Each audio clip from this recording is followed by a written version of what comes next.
When you need auto parts, O'ReillyAuto.com is just a click away. Order online and pick up at your local store. Visit O'ReillyAuto.com.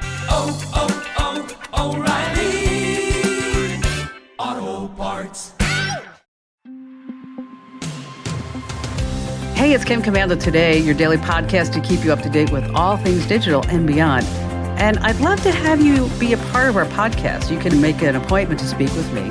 Just head over to commando.com, and on the top right, there's a button that says Email Kim. Fill that out, and that's it. Hey, how about we start with a number? And who wouldn't want this statistic for their business? I would. Okay, imagine 90% of all Gen Zers, they own your product. They don't want anything else, 90%. You know what that company is? Anybody? Make a guess. Make a guess. All right. It starts with an A, and it's not Amazon. I'm talking about Apple. Brand new research from Piper Sandler wanted to take a look at where teens are spending their cash, or their parents' money, rather. And thousands were surveyed. Nearly 90% own an iPhone. And listen to this. 90% of them expect the next phone that they will buy will be an iPhone. Wow. Talk about eye loyalty. Man, isn't that something? Reminds me of that old joke. You know this one. An Apple fan walks into the bar and orders the same drink as yesterday, but pays more. Okay. I totally feel like that's what I have done with my iPhone 15. Yes, I went out and bought the iPhone 15 because I had the iPhone 14 Pro Max and I got the iPhone 15 Pro Max, and not a lot different about it. Just saying. Hey, listen, you're about ready to get more tech smarts because every single thing is now a tech thing. And to those joining us for the very first time, a warm welcome to you. We're thrilled to have you aboard. And to our loyal listeners, a huge welcome back. I'm, of course, Kim Commando, America's digital goddess. It's the biggest show. It's the most trusted show. And you can find my award-winning show in over 420 top stations across the United States. And we're streaming in your favorite radio app. Just search for my last name, Commando. And you can find us commercial-free over at commando.com as a podcast, as webcast. Just hit that link that says Commando Community. And thanks for supporting everything that we do on that website by being a member. It really means a lot to us. And a big hello and salute goes out to all of our listeners on the American Forces Network Radio. We're reaching over 375,000 U.S. service members, serving in 175 countries and 200 ships at sea.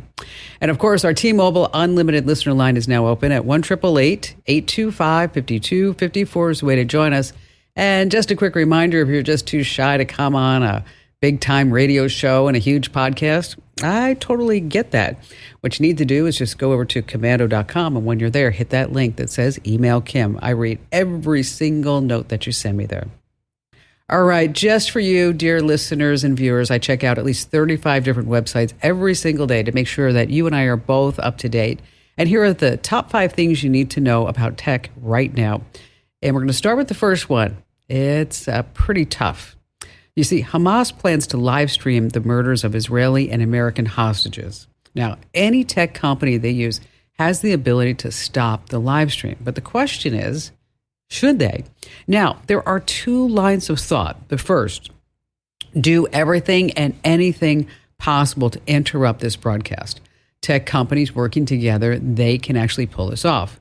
The other is one of, I guess you'd say, personal conscience. I mean, if Hamas is really, really going to kill hostages, and there's every reason to believe that they will, and in the most ghastly way possible, and if we cannot rescue them, then let Hamas demonstrate to the entire world undeniably, without moral convictions, that with their inbred atrocities and cruelties. Then let's all turn to the U.S., to Congresswoman Rashida Tlaib, Ilhan Omar, and Alexander Cortez, all siding with the terrorists to justify this outrage. In this case, there's no right or wrong decision. I mean, only what you think would be best to cause harm to the terrorists and anybody who sympathizes with them. That, I just don't understand how you can sympathize with Hamas. Moving on to number 2, TikTok in Israel. Since the Hamas-Iran terrorist attacks on Israel began, the communist China-controlled TikTok has been literally overflowing with short videos and conversations about the war. Listen to these numbers. 28 billion views from the hashtag Palestine, 25 billion with the hashtag Israel. Now, behind the scenes, Israel is, of course, on the brink of retaliating against Iran, which has obviously planned and funded the attacks. And, Israel's repeatedly said it's not going to allow this to happen. But globally, almost 75 billion people have been influenced by these TikTok videos. And I can't say it enough. Okay, social media cannot be trusted. Okay, let's take it one step further. Of all the social media platforms, TikTok is the least trustworthy. Number 3, what do you think of artificial intelligence? Do you think it will destroy everything? Do you think it's just the greatest gift to mankind? Well, here's what the Godfather of AI, Jeffrey Hilton, thinks. You see, his research on the human brain is part of the reason artificial intelligence even exists. Now, in an interview on 60 Minutes last week, he said, let's take a listen. I think we're moving into a period when, for the first time ever, we may have things more intelligent than us. Isn't that frightening? When asked if they could understand, he said yes. Asked if they were intelligent, he said yes again. Asked if AI could have experiences of their own and make decisions based on those experiences, and he said yes. Now, I know what you're thinking. If these robots are so human, what if they turn bad? Can't we just flip the switch? I mean, they're robots, and Jeffrey Hinton has an answer for that too. They will be able to manipulate people, right? And these will be very good at convincing people because they'll have learned from all the novels that were ever written, all the books by Machiavelli, all the political connivances. They'll know all that stuff. They'll know how to do it. Sweet dreams. Sweet dreams. Moving on to number 4 on our list, AI. It's going to be everywhere. We're talking about AI surveillance right here. If you ever scroll through a Kroger's or maybe it's Ralph's, Fry's in your area, they're adding AI surveillance to their self-checkout. High above cameras will be on the lookout as you scan and bag. It's powered by a platform called Everseen Visual AI. It's going to watch your every move in real time, spotting any missed scans, and then ringing the alarm for store security personnel. So go ahead, just try to steal a filet. You'll be jail meat. And finally, this, coming in at number 5, should you get back together with your ex? Okay. There's a new app out there that's powered by ChatGPT. It's called Text from My Ex. And it's hoping that it can tell you whether or not you should be with this person or not. So what you do is you upload any conversation from WhatsApp, or you can download the Mac app for iMessage. And then you get a complete analysis of how good a match you are. Now, the first analysis is free. So we had a commando staffer here try it out on her ex-boyfriend's messages. Now, she also mentioned she deleted some messages because they were private. Okay, the results, crazy. The ex and her are 22% compatible. No wonder why they broke up. Horrible attachment styles. -1 point in sexiness. Yeah, that's a thing.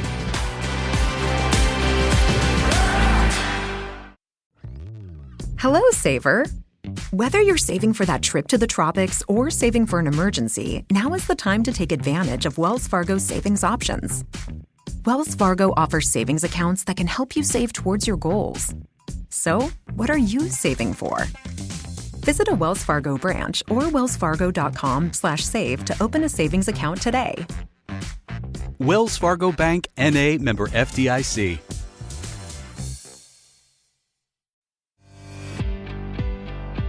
All right, so you know how big tech and all these apps make money. Well, they collect your data and then they sell it. And it's almost like a game of whack-a-mole when you're sitting there saying, oh, I don't want all my data there. I want to preserve my privacy and security. Yeah, well, go ahead and good luck with that.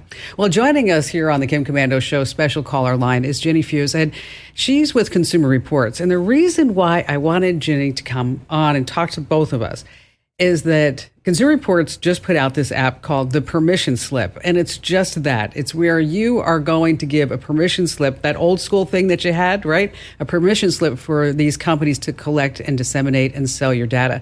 Ginny, thank you so much for being here. How did you guys come up with such an innovative idea like permission slip? Absolutely. Well, Consumer Reports has been advocating for consumer privacy for years.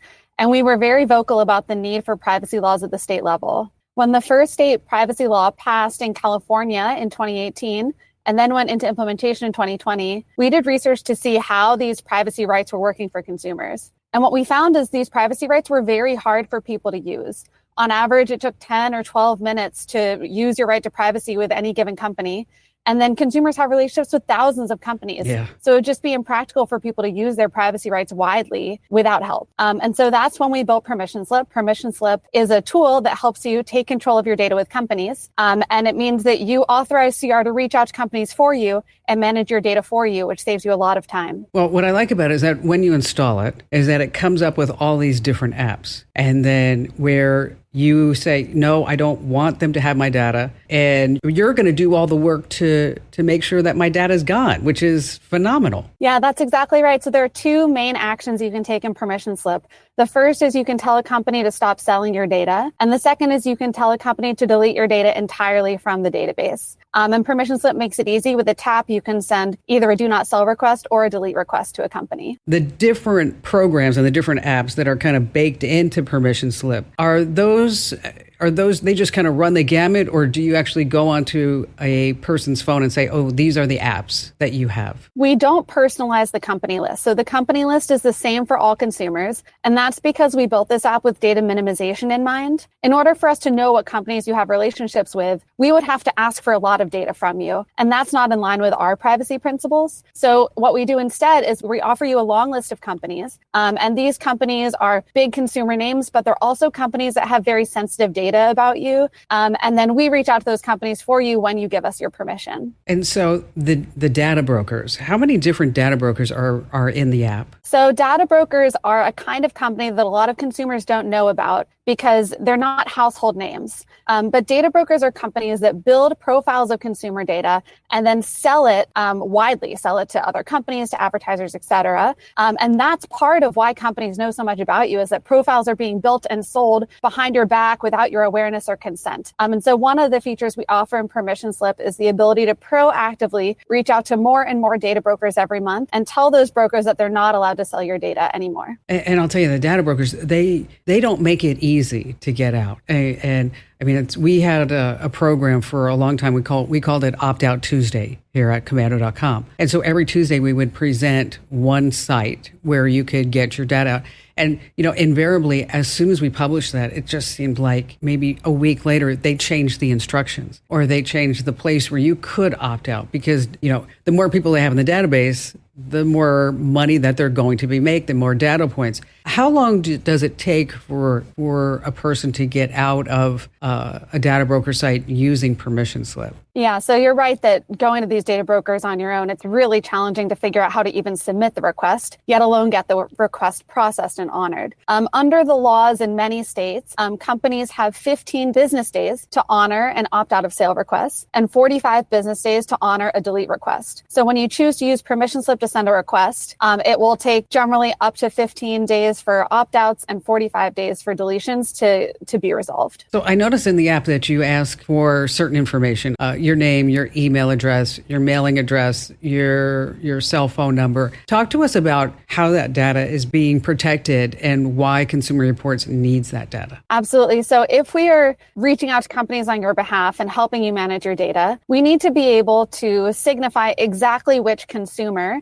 wants their data managed. There are lots of Jane Does or John Does out there, but we need to be able to say this specific one, the person with this name who also has this phone number or who also has this email address. So in that sense, it's really important for us to be able to tell the company which consumer we're talking about. And often what will happen then is that the company will confirm with their consumer. They'll get back to you individually and verify your identity. They'll say, Kim, did you send a request through Permission Slip? And you'll either press a link to say yes or respond to an email. So that is a built-in part of the process, but it's really important for making sure that we're managing data with the right consumers and making sure that your data wishes are fulfilled. So aside from data brokers, what are the other apps and sites that are really difficult to remove your personal data from? Yeah, I would say that it can be difficult to remove your data even from a company that you know well and that you visit their website. Many of us have the experience of going to websites and trying to figure out how to manage cookies or trying to figure out how to find the opt-out button at the very bottom of the company's website. So I would say that companies often design experiences to make it opaque or challenging to manage your data because, of course, to the company, that data is very precious. But with permission slip, the idea is to make it very simple. So with a single tap, you can send an opt-out of sale request to a company or a delete request. I think it's a phenomenal product. And I congratulate you and everybody at Consumer Reports for putting this out because it's something that has been a long time needed. Because a lot of people don't realize what's going on with their data, how many different data points are out there, Ginny. I interviewed about a year or so ago, a guy who was really big in the data marketing advertising industry. And I asked him, how many different data points do you think are available online about me right now? Because I had heard a number of 25,000, 30,000 different data points. But his answer was phenomenal because he said to me, it doesn't matter what that number is because it's infinite. Because every time you go online, every time you do something, they add one more data point. Absolutely. Yeah, I think that's right. It's really hard to meaningfully control our data. And it's exciting to be living in a time where state by state, we're gaining new rights to privacy. So our goal at Consumer Reports with Permission Slip is to make it so that those rights are easy for you to use and so that you can feel a bit more control over the data that's being created as you go about your purchases. Ginny, thank you so much for being here. Good stuff, really. I'm telling you, folks, it's a great app. Permission Slip. Wherever you get your apps on the Google Play Store and Apple, just make sure that you download it. It really makes it easy for you to get out of all this data tracking. It's just so annoying, isn't it?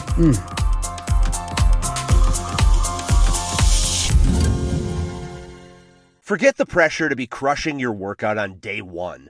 Just starting is what matters. Wherever you're beginning and wherever you want to be, start moving with Peloton Bike, Bike Plus, Tread, Row, Guide, or app. With thousands of classes and over 50 Peloton instructors ready to support you from day one. Remember, doing something is everything. Get started with a Peloton Bike or Bike Plus rental at onepeloton.ca/bike/rentals. All access membership separate. Terms apply. Okay, so let's say you get a phone call and you're like, I don't really know what that number is or who that person may be. Well, there's a trick where maybe you can find out exactly who that is. Oh, in our security tip in just a few minutes, Google Passkeys, they're rolling out. I'll tell you more about it, how you can sign up. So this way, you only have to look at your face or do a thumbprint in order to sign in to all your favorite accounts. And before we go back to all of your phone calls, let's talk about free apps. Okay, anything that's ever free, you know what I say, is that you are the product, your privacy. And when it comes to certain apps that you may be downloading, you don't need them. Like, for example, do you think you need a QR scanner? You don't need to do that anymore. You just go ahead and use your phone's camera. It's going to just scan that QR code right there.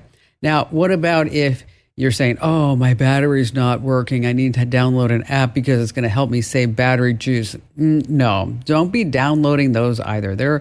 A lot of them are just loaded, especially in the Google Play Store, just loaded with a lot of badware and malware. So make sure that you always read the reviews.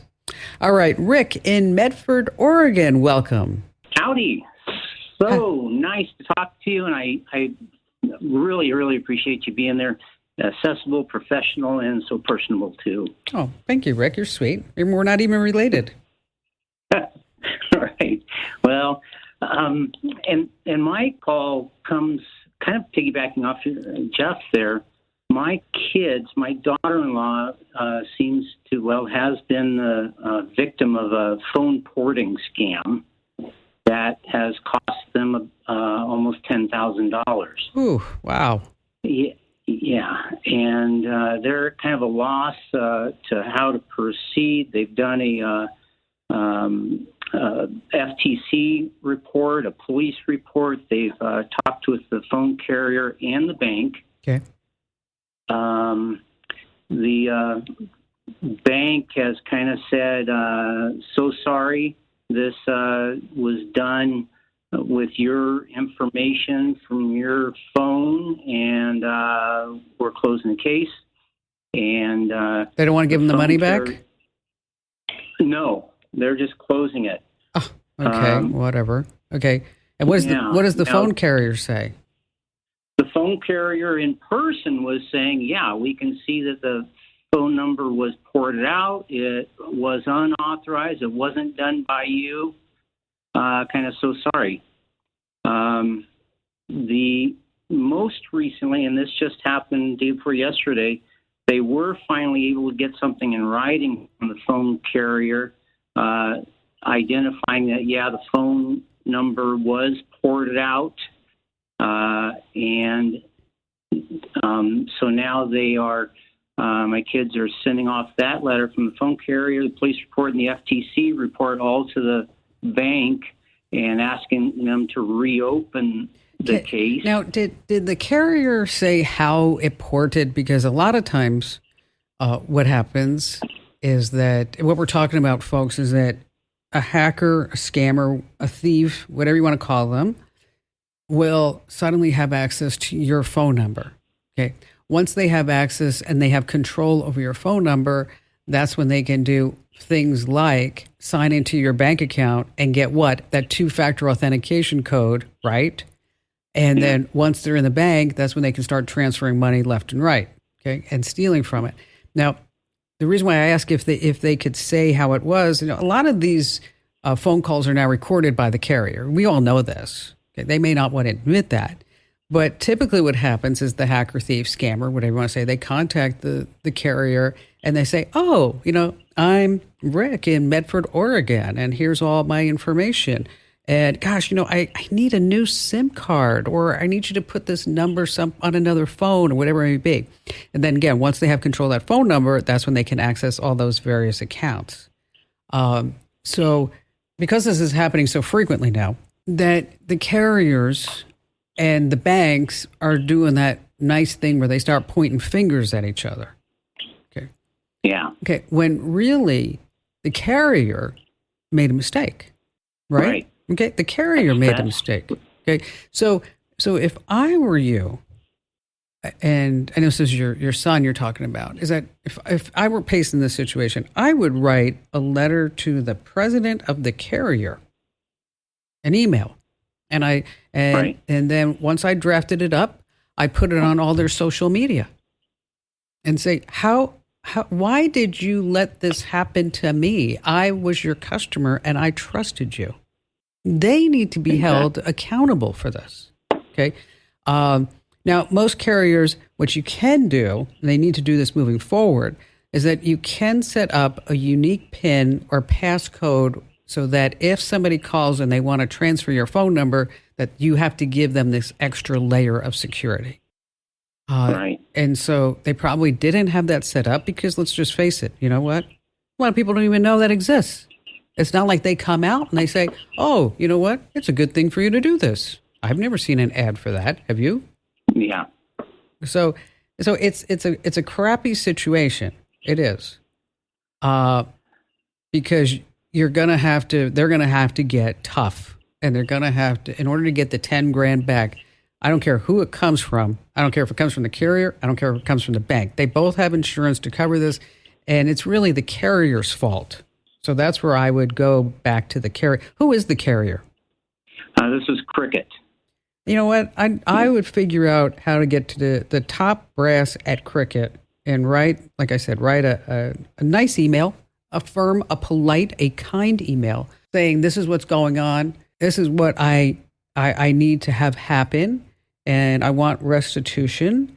And why are you allowing this to happen on the Cricket network? Why are you? Where's the training? This is a bad situation of training. This is bad training. Bottom line, they're not training their reps to be smart enough to fall for this stuff. And so I would put it back on him or her. I'm not sure who's the president of Cricket nowadays. Rick, if I can help anywhere else, just let me know. And folks, for everyone who's listening, okay, this is a big problem. So whoever your carrier is, I want you to call them up and say, how do I set up a unique PIN or passcode so that my number is not ported without that 4-digit code? How do we do that? And then let them give you the answer. And you know what? If we have time, we'll write this up over on the website too. It's super important. Rick, again, thank you for your call. You know, there is a trick that I use whenever I'm contacting a head honcho at a corporation is I head over to their website and then I go to their about section. And somewhere in that section, you're going to find like a happy little note from the CEO of this company talking about how they are so customer service driven, that they're innovative, that they're privacy and security focused, and they're preparing for the next millennium and with paradigms and goals and objectives, all that happy stuff that they like to say. So then what I do is I grab a few sentences out of there and I put that right at the top and say dear Mr. and Mrs. whoever it is. And then you said this in your letter that I saw on your website. And then I put in bold letters, you're failing. That's not what happened to me. And then I explain my situation. See, so when you put the words that they say back in their mouth, it really does work. I have found 100% of the time for me. Okay, maybe because maybe they recognize my name, but still, it is a method that my mother actually taught me years ago. All right, passwords. We all hate them. I can't stand them. I'm so tired of passwords. Now, here are some stats. 84% of us are just too laid back. Think we just use password, let me in, or whatever the number may be, 1, 2, 3, 4, 5, 6, 7, 8. 52% of us have just 5 or fewer passwords for everything. Yes, every single account. Half are using a password that's over 10 years old.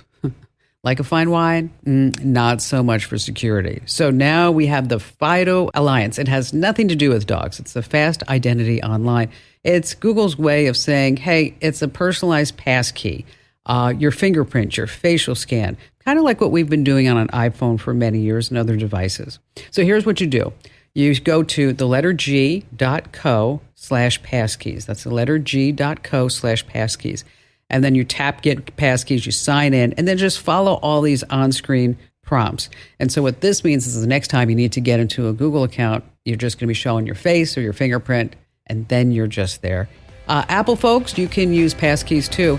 You just need to have the iCloud keychain turned on and 2FA enabled in order to use passkey. And if you need those steps, we have them over at commando.com.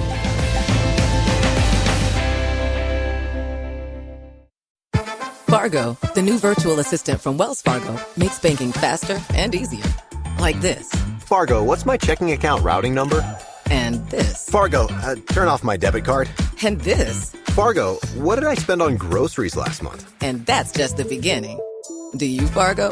You can in the Wells Fargo mobile app. Learn more at wellsfargo.com/getfargo. Terms and conditions apply. Your mobile carrier's availability and message and data rates may apply. Wells Fargo Bank, N.A., member FDIC. Vivian in Dallas, Texas. Hello there, Vivian. Well, first of all, I want to thank you for all the information and tidbits that you provide, especially like learning how to best use my smartphone and all the artificial intelligence news that you share. I get your newsletter every day. Great. Thank you, Vivian. So what I need help with is Apple AirTag. Okay. So here's the situation. I adopted a 7-year-old beagle dog. It was a rehome a few months ago, and I live on 8 acres, and it adjoins to woods. Well, she will get on the scent trail of deer and take off into the woods, and I have no idea where she is. So I ordered the Apple AirTag and a collar to put it in, but it doesn't work all the time. So what's happening, I'll get like a pop-up that says, I need to move around to get a better signal, or at night it says I need more light, and I'm thinking, more light for what? And the screen will show up on my phone with the map, and I can see me, the blue dot, and it says Hattie was last seen at 7:34 a.m. Well, that's all well and good, except now it's 10:45, and I have no idea where she is. So what's happening with this? Here's what's happening. Is that the Apple AirTags are fabulous little devices. When you want to keep track of, say, your purse, your car keys, your car, your dog, if you live in a more of an urban environment, not some beautiful acreage outside of Dallas, Texas, right? Because what happens with the AirTags is that they are doing the tracking using Bluetooth, okay? Just like your AirPods are using Bluetooth. So it doesn't have a built-in GPS. What it does is it relies on the other devices around you, whether they're yours or somebody else's, to kind of figure out where that tag is located. It's actually genius. They're using their own network, if you will. So If you have an iPhone, an iPad, a Mac, or somebody around you has an iPhone, is that it's saying, okay, well, we're going to use a little bit of their Bluetooth in order to figure out where this AirTag is located. So when Hattie goes off on a jaunt because she smells a deer and she's like a dog and she's having a great time going to find it, right? That the AirTag's not going to work. So what you need is an actual pet tracker that is using bona fide GPS technology. Okay. And the other thing that you get with these GPS trackers is that you can do geofencing. So if Hattie goes past your acreage, you're going to get an alert automatically. It says, guess where she is? Didn't learn her lesson. She's back there again. Okay. Okay.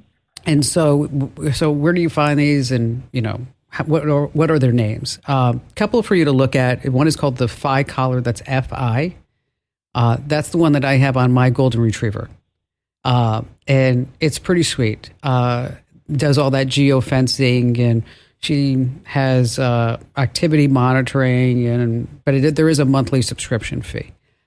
Whistle is another one. I had the Whistle. I got rid of it because the battery stunk. Okay.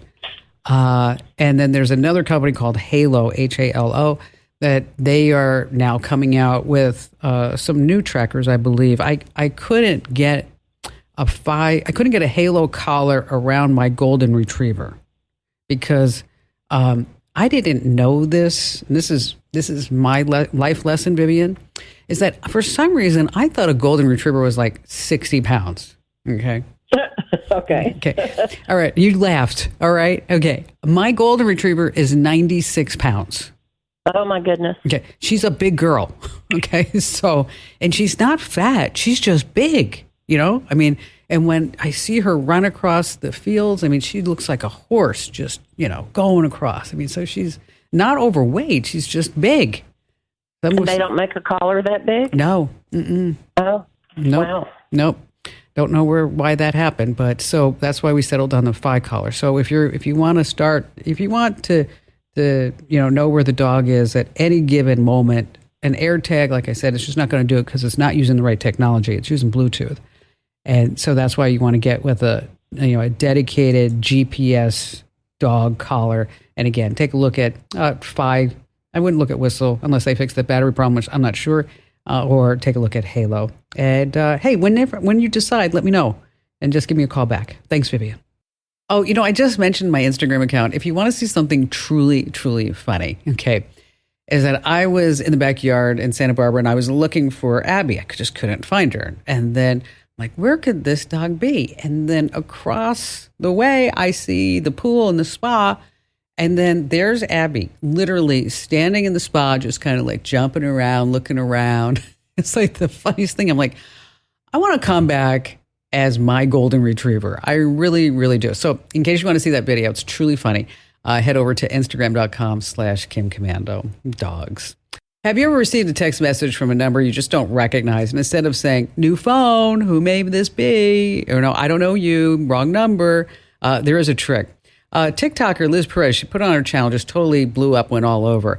Now, if you get a text from an unknown number, this is really sneaky. Mobile payment apps like Venmo, Cash App, Zelle, or PayPal, they can help you put a name to that number. You just paste the phone number into the app, and then that mystery sender's name just might be revealed. Now, I tested this out on a number who I knew someone had a Venmo. Let me tell you, their picture, their name, phone number just popped right up. Now, this hack only works if you have an account with one of these mobile payment apps, and the sender has to use their real name and phone number in the app, which 99% of the people do. Now, if you don't want to be found out this way, what you have to do is make your account private in the app settings. Just look under Friends and Social, and then toggle off phone contacts. Yeah, it's that easy to find out who you are. Hey, do me a solid and tell 3 friends about the Kim Commando Show, because after all, knowledge is power.